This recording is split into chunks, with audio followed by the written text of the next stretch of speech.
Hey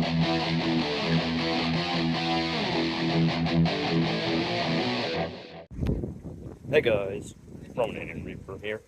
I'm outside the cinema. Can you smell what The Rock is cooking? Yeah, I'm about to head in to see Red One. This is actually my first Christmas film of the year, so I am certainly looking forward to getting that Christmas magic on the big screen. The Rock and Chris Evans. Yeah, this trailer for this have looked alright, so I'm hoping it'll be entertaining. So, fine, I'm gonna head in, get my snacks, get seated for Red One.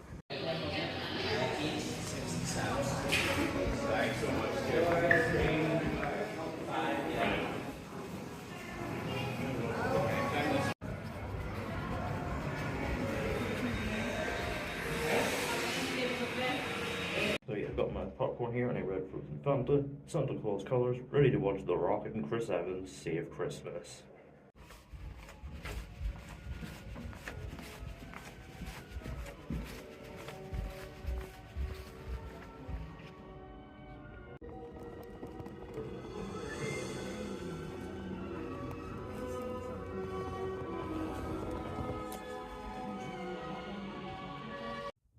So yeah, Red One. I am back from seeing it. This is, of course, directed by Jake Kasdan, who is the son of Lawrence Kasdan, the screenwriter of The Empire Strikes Back. Jake has some level of experience with big blockbuster movies, and indeed with working with The Rock, because of course he directed the two Jumanji films, which I very much enjoy. I think are prime examples of four-quadrant blockbuster entertainment. This, of course, was meant to go to Prime Video originally, and then, of course, Amazon bought MGM, and then the strikes happened, and, they figured, well, we've got a vacancy in the calendar, why not fill it with this? So instead, it's gone to cinemas, which is quite a smart move. This is the sort of thing, a big seasonal blockbuster, that does play very well with a crowd. But does it deliver on being a big, crowd-pleasing Christmas popcorn blockbuster?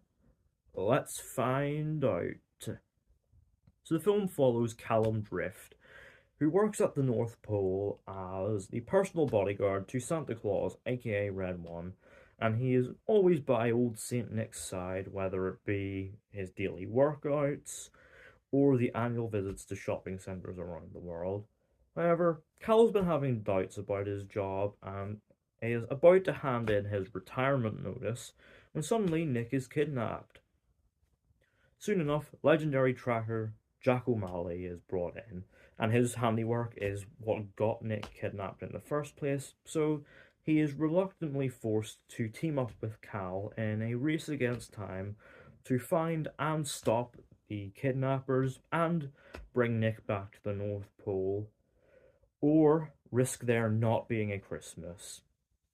So look, this has been very much described by a lot of film circles online as being the favourite buzzword, slop. It's very much been described as the sort of consumable content, very much indicative of the streaming era. And honestly, call me consumer all you want, because I actually kind of had a good time with this. Like, I'm willing to be lenient towards these kind of films, if they entertain me in the moment, and I was entertained by Red One. And obviously, yes, narratively, it's fairly predictable. You can sort of see where things are going to go the moment stuff is set up. But that doesn't make the journey to get to those moments any less entertaining. In fact, I found myself along for the ride and actually kind of invested. It helps as well. There's some really cool reinventions of the whole mythology around the Christmas holiday, whether it be the North Pole reimagined as this, fortified base of operations with the elves beefed up as this security force, or even like how Krampus is reimagined. I really enjoyed Krampus's character in this. He's super, super fun. Obviously, you can sort of see where they're kind of borrowing ideas from different Marvel movies. But, at the same time, they are also just very much embracing these big, goofy, silly ideas that it's kind of hard not to get behind it to an extent.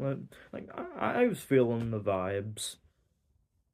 Now, where it's also kind of borrowing from Marvel is in its humor, and obviously this is the standard, snarky, quippy humor that's been the standard of blockbusters for the last several years, pointing out how random and crazy everything happening is.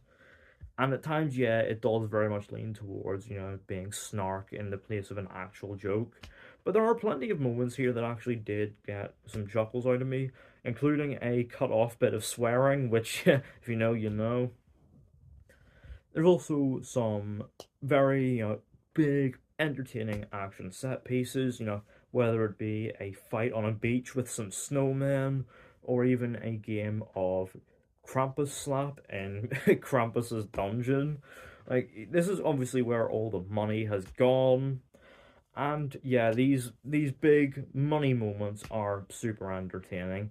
Even if the effects can be pretty hit or miss, like the actual practical creature stuff is really cool, especially for Krampus.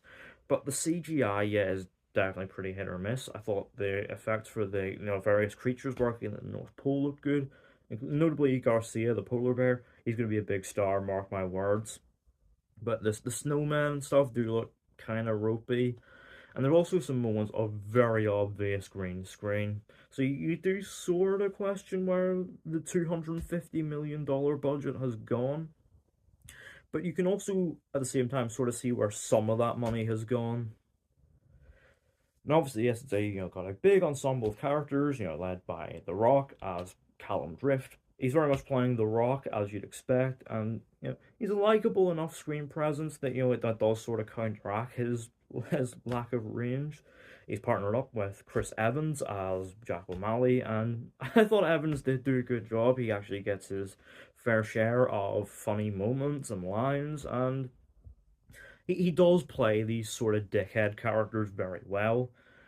You've also got the likes of Lucy Liu and Zoe, who works for this mysterious organization that very much keeps track of the mythological world.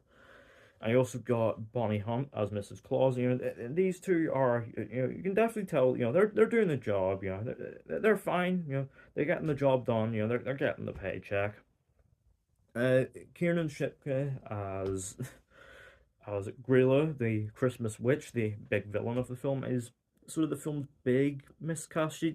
She's not bad by any means, but she doesn't have the sort of gravitas to really pull off this threatening villain role. But in complete contrast, the most inspired bit of casting of all, J.K. Simmons as Santa. Like, come on. He is J.K. Simmons. He is the J. Jonah Jameson, and you bet your ass he is going to bring that J.K. Simmons charm. Like, he is a great Santa Claus here. I thought he did a very good job. He's always very reliable, and even if in theory, he should be a bit above his material. He won an Oscar for Whiplash after all. You know, he just is clearly having a ball with this role, and J.K. Simmons in a film, can't argue. And sort of the big worry going in, with this being a sort of cool, badass Christmas action film, is you sort of worry that sort of whimsy and Christmas magic is kind of lost in translation. But actually, to my surprise, there are some actually genuinely sort of sincere moments, of that Christmas spirit.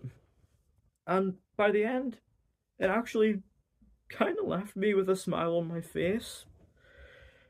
And yeah, overall, Red One is a pretty decent time at the movies. It's a very much does what it says on the tin, blockbuster that will entertain you. And even if it's not going to be like an instant favorite for Christmas or anything, you know, there are certainly worse choices to stick on if you're looking for a bit of sort of mindless Christmas entertainment. I had a good time with it.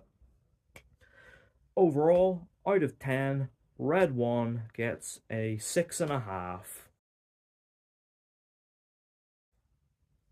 So yeah, those are my thoughts on Red One. Let me know down in the comments. Have you seen it? What did you think of it? Uh, would you potentially like to see a sequel? Would you like to see Red 2? And are you looking forward to seeing The Rock, expand his range a bit with that A24 film, The Smashing Machine? Let me know all that down in the comments. Don't forget to hit the thumbs up button if you enjoyed. Don't forget to hit the subscribe button if you're new. And don't forget to turn on post notifications so you don't miss an upload.